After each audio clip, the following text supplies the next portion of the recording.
С чем у вас обычно ассоциируется лето?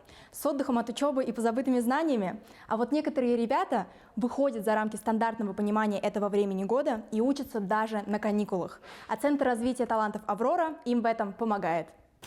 Центр развития талантов «Аврора» ежегодно в период летних каникул проводит профильную смену. Это как летний лагерь, только с большим упором на знания и прокачку полезных навыков. Образовательная программа составлена по запросам учащихся, поэтому на профильной смене разбирают лишь актуальные темы, которые пригодятся в будущем. Как сюда можно попасть? Мы сделали совместный проект, и проект был связан как раз-таки с программированием. Его название «Калькулятор по физике». Он участвовал как раз-таки в конкурсе и участвовал по республике. Но каких-либо призовых мест мы не получили, но зато смогли поучаствовать в «Авроре». Всего занятий проводилось 40, из них 24 – это образование, 16 – досуг.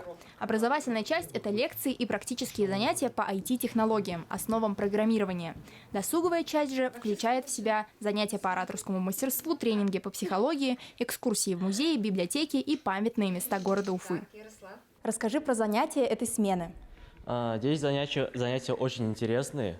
В основном здесь подготавливают десятиклассников к предстоящему экзамену к ЕГЭ. То есть рассказывают каждую тему подробно очень.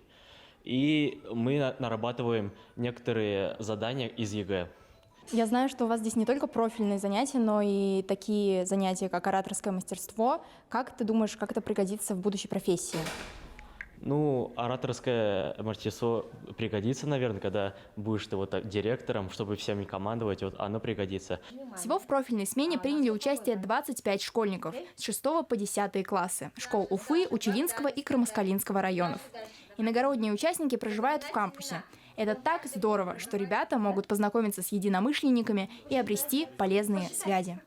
10 интересных направлений, 2 недели обучения и очень много знаний. Ребята не теряют времени и используют его с умом, ведь впереди школа и экзамены. А летом как раз появляются силы, чтобы узнавать новое. Карина Однобаева, Руслан Бекбаев специально для «Горы новостей».